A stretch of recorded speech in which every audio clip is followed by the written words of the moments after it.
Joining me now, the former Chief Minority Counsel of the U.S. Senate Permanent Subcommittee on Investigations, Jeff Robbins. So, Jeff, what do you make of the Attorney General's response?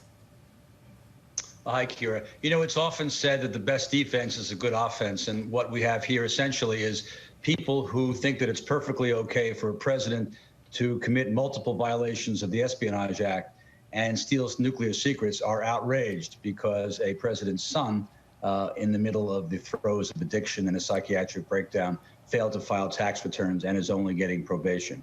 So the predictable people will say the predictable things. Fact of the matter is, as ABC has reported, this is a investigation that was conducted for 3 years by the Trump Justice Department, which was wishing and hoping and praying, to quote Dionne Warwick, that they would find something that was a lot more serious than this, then followed up by 2 years of investigation by a Trump-appointed U.S. attorney who concluded there was nothing more than this.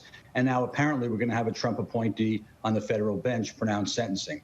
So it hardly seems like much of a sweetheart deal. Well, that was my next question. I mean, are you saying that there is proof to kind of back up what Republican lawmakers are saying, that Hunter Biden got a sweetheart deal here?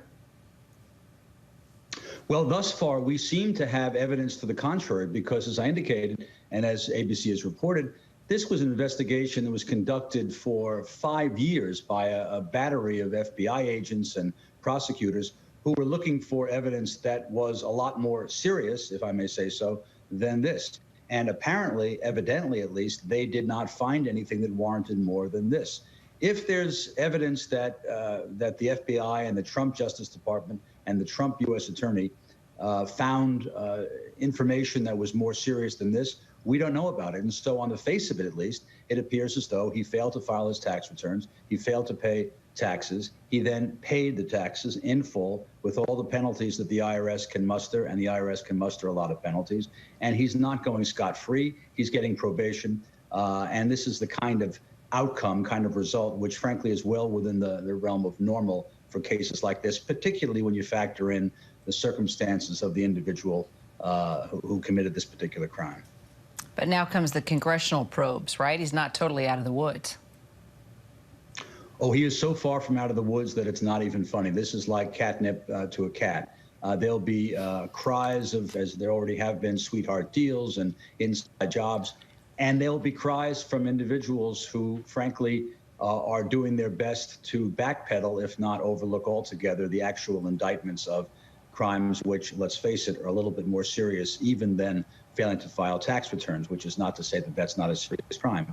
We're talking about obstruction of justice, violations of the Espionage Act, retention of secret documents, pilfering of secret documents.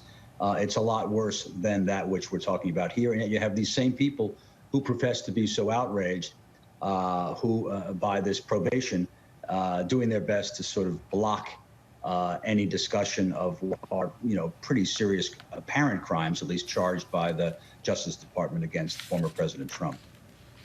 Jeff Robbins, thanks so much. Hi, everyone. George Stephanopoulos here. Thanks for checking out the ABC News YouTube channel. If you'd like to get more videos, show highlights, and watch live event coverage, click on the right over here to subscribe to our channel. And don't forget to download the ABC News app for breaking news alerts. Thanks for watching.